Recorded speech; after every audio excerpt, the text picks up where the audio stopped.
After 400 chapters, All Might's death is finally here. No! God, please, no! No! We knew this day would come, from Deku narrating the story as though he is giving an obituary about his sensei, to even Night Eye's own future sight of his gruesome demise. All Might is literally going out with a bang. But we have reached the finale of My Hero Academia. Shoto has made amends with his family and overcome his dumbass brother. Meanwhile, Uraraka fought Toga, who had the strongest quirk combination with twice his doubles. A quirk said to be so strong that even All For One was afraid. But being the future wife of the #1 hero Midoriya, she awakened her real quirk. The truest quirk, girl talk.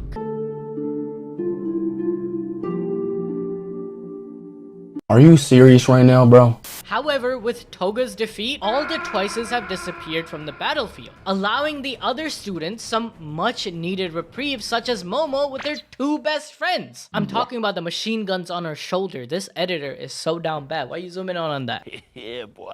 With the Twice clones gone, Yue becomes lighter, allowing the heroes to keep floating. However, All For One is approaching Shigaraki to become the Demon Lord, because remember, you can't make a manga without a Demon Lord. That's like one of the first rules in the manga making rulebook. Of course! But remember, Deku arrived when all hope seemed lost. With Bakugo dead, Mirio about to be killed, Aizawa on his last leg, basically everyone is dying. So Deku realized that Shigaraki is still within his soul, even after being merged with All For One. Meaning there is hope for Tenko Shimura, as Deku promised Nana he would attempt to save her grandson by understanding his feelings of loneliness. Yep, the Talk no Jutsu can still be achieved. I'm blocking you. That was the dumbest shit I heard all day. But even with Deku using the second user's quirk transmission, Shigaraki wouldn't go down. Luckily though, Lady Nagant used her 360 no-scope and shot Shigaraki, giving him the perfect chance he needed to take back his body and soul from All For One. Leading us to now, where Deku is doing everything he can to keep Shigaraki away from Yue, fighting him at a close distance. But unluckily for them, All For One is on his way to make Shiggy his bitch again. Oh my god, bro. Oh,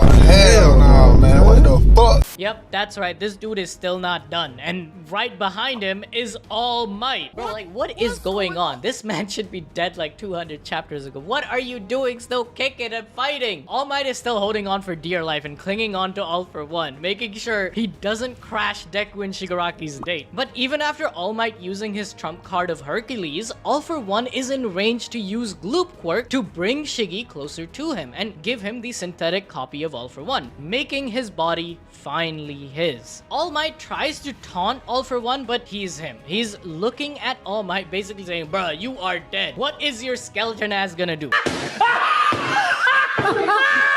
With All Might on the ground, All For One activates Gloop, appearing inside of Shigaraki's mouth. He was taking no chances. He knew Deku would interfere, so he's trying to spawn inside Shigaraki, which would have been the perfect plan if Shigaraki didn't say, "You're not my dad," and shut his mouth. Shiggy has gained full control over himself, with his shorter hair signifying this change. Imagine his perspective, alright? At this point in the story, he knows All For One is the one that's manipulated his life. All For One killed his grandmother Nana Shimura, led to his father's disdain for heroes, causing him to beat his son for daring to even dream of a hero life. His self-loathing and hatred is a direct cause of that effect, but in chapter 379, Shigaraki broke free from the hands of All For One. He hates being controlled, being used as some sort of a pawn in his master's scheme. And so he decided that he only had one goal now: to destroy everything that revolved around his childhood trauma. But wait, Shigaraki is a hypocrite. This grown-ass man manipulated you since you were 6 years old, made you wear your own dead parents' hands to shackle you, killed your grandmother,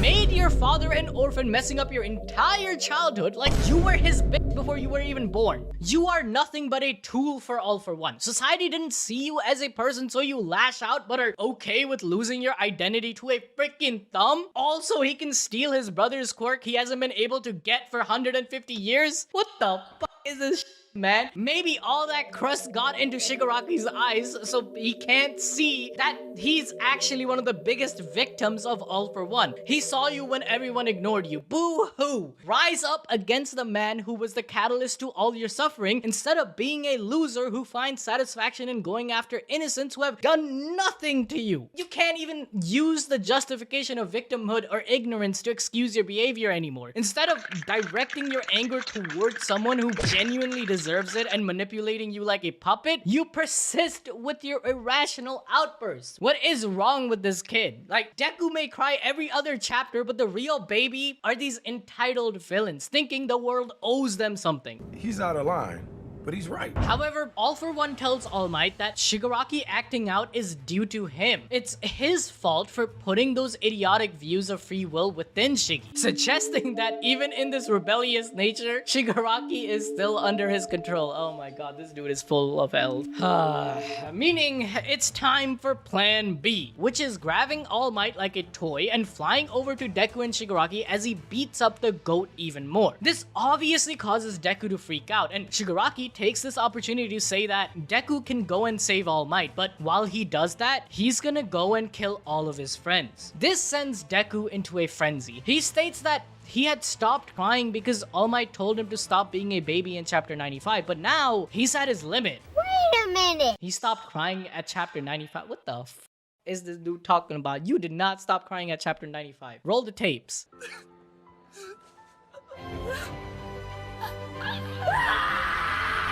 So that was a lie. However, as much as we joke about it, like, Deku crying this time is actually justified. Like, his mentor who he idolized since he was in diapers, the one who reaffirmed Deku's dream and gave him a chance when no one else did, is now on the brink of death. Like, Deku here has to make a choice between his duty as a hero and his personal feelings. The heroic thing to do here is obvious. Deal with Shiggy and let All Might die. However, either choice will give Deku a world of hurt and regret that if he was just a bit stronger, maybe he could have saved both. Remember in chapter 131, Deku promised his sensei that he will defy destiny and will make sure All Might will not die, even though in chapter 95 All Might said he would devote everything to Deku even in his weakened state. In parallel, Shigaraki also made a promise in chapter 68 and 246 that he needs to obliterate all the dregs All Might left behind as he hates the smiles of civilization, which is extremely sad because Gran Torino confirmed to us that All Might doesn't see Shigaraki as a criminal, who of course will seal his death. In fact, what's more insane is that in chapter 131, All Might tells Deku, "I'll use this very hand to defy fate," and guess what he's using to blow himself up against All for One in chapter 402? Yup, the same hand. That's why he's the GOAT!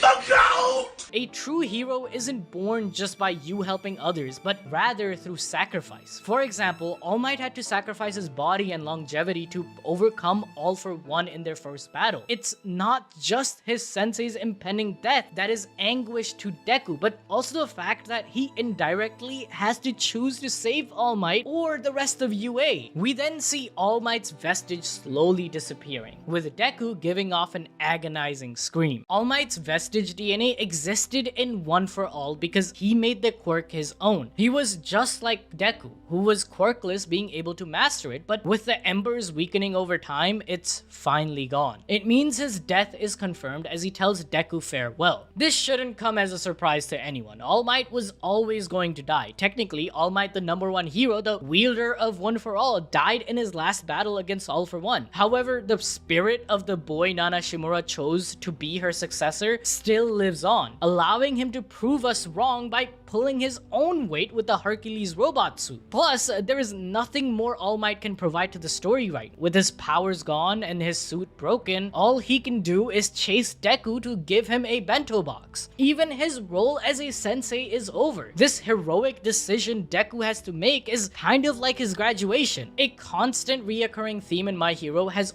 always been the passing of the torch, letting the next generation take control of the world. So it's only natural that All Might will die and Deku will become the person to save everyone. This represents the moral dichotomy of my hero, as All for One represents stagnation, an unwillingness to allow the next generation to rise to the top, while All Might represents progression, using all of his knowledge to help the next generation. This goes directly into the idea that Deku is now the new symbol of peace, ushering in a new age for heroes, as the entire story is foretold to us at the start of the manga. For this message to come full circle, All for One has to die, as the final battle of the series needs to be Deku versus a completely free Shigaraki, because remember, even though he's regained control over himself, All for One can still find him and complete the hijacking process. Meanwhile, All Might then begins to remember Deku's question in chapter 1 of if he can be a hero without a quirk. Meanwhile, all of Deku's accomplishments as a hero flood All Might's mind, reaffirming that question in his head as a yes, that Deku always does his best and never gives up on his dream, making him a true hero just like his idol. With this knowledge, All Might understands that even though he is bloody, injured, and quirkless, he still won't give up on his dream to be the symbol of peace. This goes all the way back to chapter 1 once again, as All Might is now in the same place Deku was when he helped Bakugo against the sludge villain. Even though he had no quirk, he rushed in to save innocent lives, which prompted All Might to entrust Midoriya with All for One. And now, All Might, being in the exact same position, is ready to sacrifice his life to keep his promise as the #1 hero. This is peak writing, man. Koshi is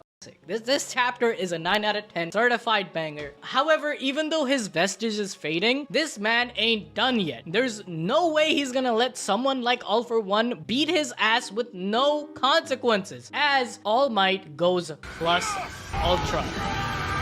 He grabs All for One's neck with the gauntlet and smiles, causing the Demon Lord to have PTSD or a Vietnam flashback. He can't comprehend why though. After all, to him, Nana was nothing more than a pathetic woman who died in a ridiculous way. Yet her final words, which at the time All for One saw as nothing more than a joke, come back to haunt him. All for One, All Might is going to defeat you because Toshinori is crazier than you. Look at the wording here. This is peak. All Might isn't the #1 right now. He doesn't have his powers. It's Toshinori who decided to get inside Hercules, and now this declaration is coming true. All for One, in his obsession with power, can never see beyond the quirk of the person, whereas the power of One for All is solely dependent on the person that wields it. Nana had purposely mentioned Toshinori's name rather than his epithet of All Might because the person behind the hero's image is what makes All Might the strongest. All of this manifested All Might's resolve to blow himself up so he can complete the mission of ending All for One for good. Even with death closing in on him, he mocks All for One but questions him on whether he'll become a kindergarten and through his rewind quirk if he kills him one more time, because he's nothing but a child who read comic books and didn't bother finish reading them on what the true ending actually is in chapter 193 to 57 and 364. Remember, he informed him that the ending was the heroes winning against the Demon Lord. With the old generation and All for One and All Might taken out, the only thing left is for us to witness the finale of Deku versus Shigaraki. But speaking of someone achieving their true form, Sukuna's Heian era form has returned after 1,000 years. So go watch that video on screen right now.